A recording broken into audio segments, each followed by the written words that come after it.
আসসালামু আলাইকুম দর্শক, আমি আপনাদের সামনে নিয়ে এসেছি এমন একটি খবর যা শুনে দেশের লক্ষ লক্ষ সরকারি কর্মচারী এই মুহূর্তে তাদের শ্বাস বন্ধ করে অপেক্ষা করছেন। মাত্র ৪৮ ঘন্টা, হ্যাঁ শুনেছেন ঠিকই, মাত্র ২ কর্মদিবস সময় দেওয়া হয়েছে পে কমিশনকে।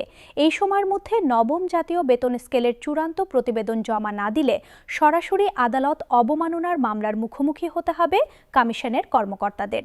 ৬ মাস ধরে যে কাজ ঝুলে আছে ফাইলের পর ফাইলে, সেই কাজ এখন শেষ করতে হবে মাত্র ২ দিনে। প্রশ্ন হচ্ছে, এই অভূতপূর্ব চাপ কি আদৌ সামলাতে পারবে পে কমিশন? আর এর পেছনের গল্পটাই বা কি?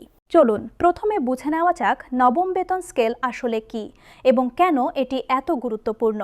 সহজভাবে বললে এটি সরকারি কর্মকর্তা কর্মচারীদের নতুন বেতন কাঠামো। কার মূল বেতন কত হবে, কোন গ্রেডে কত ভাতা পাবেন, কিভাবে বেতন বৃদ্ধি পাবে, সবকিছুই নির্ধারিত হয় এই বেতন স্কেলে। শেষবার জাতীয় বেতন স্কেল সংশোধন করা হয়েছিল ২০১৫ সালে, মানে প্রায় ১০ বছর আগে। এই ১০ বছরে দেশের অর্থনীতিতে কি পরিবর্তন এসেছে তা আপনারা সবাই জানেন। চালের দাম যেখানে ছিল কেজিতে ২৫ থেকে ৩০ টাকা, আজ সেখানে ৫০ থেকে ৬০ টাকা। ডাল, তেল, মাছ, মাংস সবকিছুর দাম বেড়েছে দ্বিগুণ থেকে ৩ গুণ। বাড়ি ভাড়া, চিকিৎসা খরচ, সন্তানের শিক্ষা ব্যয় সবকিছু আকাশ ছোঁয়া। কিন্তু একজন সরকারি কর্মচারীর বেতন সেটি রয়ে গেছে প্রায় একই জায়গায়। একটি বাস্তব উদাহরণ দিই আপনাদের। একজন সরকারি স্কুলের সহকারী শিক্ষক যিনি পান মাসিক ৩৫,০০০ টাকা।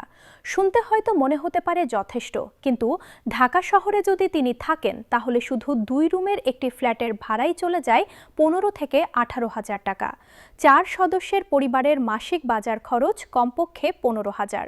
বিদ্যুৎ, পানি, গ্যাস বিল মিলিয়ে আরও ৫,০০০। হিসাব করে দেখুন হাতে থাকছে কত? সন্তানের পড়াশোনার খরচ, অসুখ বিসুখের চিকিৎসা, পরিবারের অন্যান্য প্রয়োজন, এসব মেটাবেন কিভাবে? এটি শুধু একজনের গল্প নয়, এরকম লক্ষ লক্ষ কর্মচারী রয়েছেন যারা প্রতিদিন এই সংগ্রাম করছেন।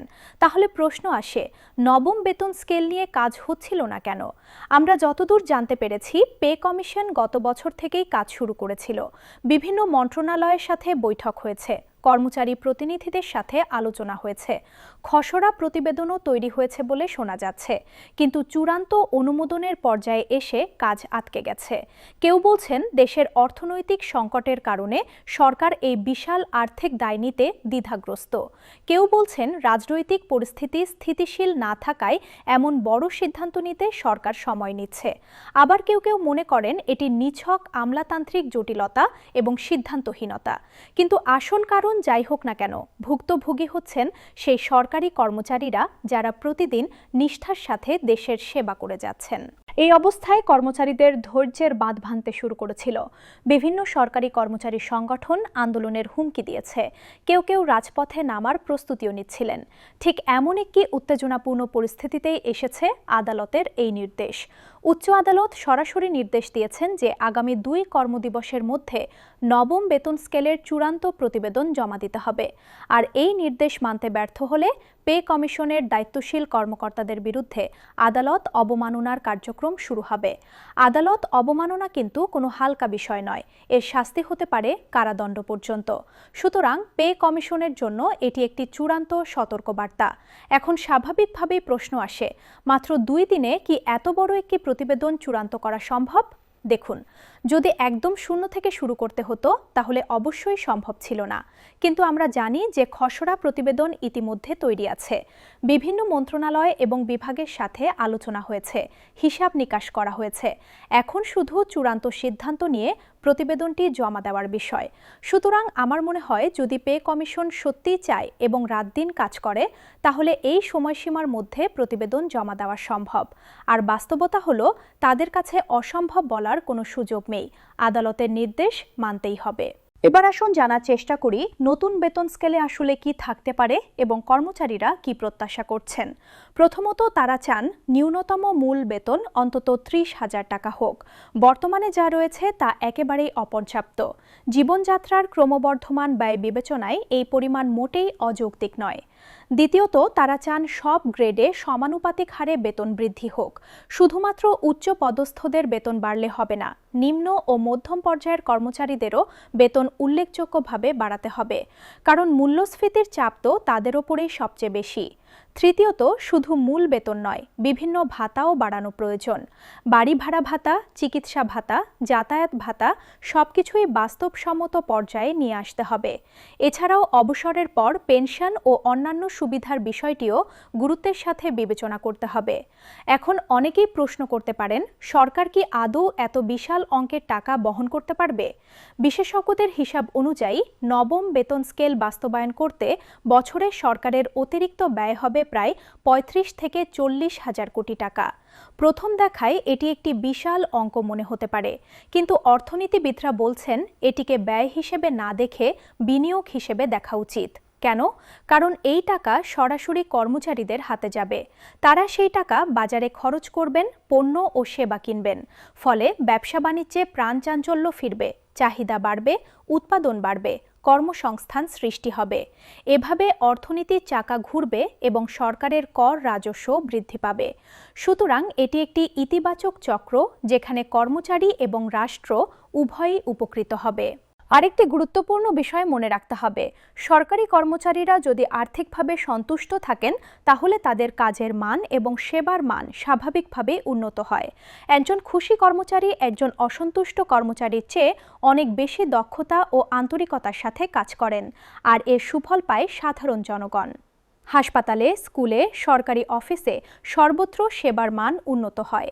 সুতরাং নবম বেতন স্কেল শুধু কর্মচারীদের জন্যই নয়, পুরো দেশের জন্যই একটি ইতিবাচক পদক্ষেপ। এখন কথা হচ্ছে, প্রতিবেদন জমা হওয়ার পর কি হবে? সরকার কত দ্রুত তা বাস্তবায়ন করবে? বিশেষজ্ঞরা মনে করছেন, যদি সরকারের রাজনৈতিক সদিচ্ছা থাকে তাহলে আগামী মাসের মধ্যেই গেজেট প্রকাশ করা সম্ভব এবং জানুয়ারি মাস থেকে পেছনের হিসাব করে বকেয়া পরিশোধও করা যেতে পারে। কিন্তু সেটি সম্পূর্ণভাবে নির্ভর করবে সরকারের দৃঢ় সিদ্ধান্ত এবং দ্রুত কার্যকর পদক্ষেপের ওপর। প্রশাসনিক জটিলতা কাটিয়ে উঠে যত দ্রুত এগিয়ে যাওয়া যায় ততই মঙ্গল। আমরা সাধারণ নাগরিক হিসেবে এই মুহূর্তে কি করতে পারি? আমরা অপেক্ষা করতে পারি এবং কর্মচারীদের ন্যায্য দাবির পাশে দাঁড়াতে পারি। মনে রাখবেন, এই সরকারি কর্মচারীরা আমাদের নিজেদের মানুষ, আমাদের ভাই, বোন, বন্ধু, আত্মীয়। তাদের সুখ দুঃখ আমাদেরই সুখ দুঃখ। আর সবচেয়ে বড় কথা, তারা যে সেবা প্রদান করেন সেই সেবার সুফল ভোগ করি আমরা নিজেরাই। তাই তাদের কল্যাণ মানেই আমাদের সবার কল্যাণ। আজকের এই আদালতের নির্দেশ তাই অত্যন্ত তাৎপর্যপূর্ণ। এটি প্রমাণ করেছে যে এই দেশে আইনের শাসন রয়েছে। কেউ ইচ্ছামতো জনগণের ন্যায্য অধিকার থেকে তাদের বঞ্চিত রাখতে পারবে না। এটি একটি নজিরও স্থাপন করেছে। ভবিষ্যতে যদি কোনো সরকারি প্রতিষ্ঠান তাদের দায়িত্ব পালনে গড়িমসি করে বা অবহেলা করে, তাহলে বিচার বিভাগ হস্তক্ষেপ করবে। এটি গণতন্ত্র এবং জবাবদিহিতার জন্য অত্যন্ত শুভ লক্ষণ। এই মুহূর্তে দেশের সকল সরকারি কর্মচারীর চোখ ঘড়ির কাঁটার দিকে।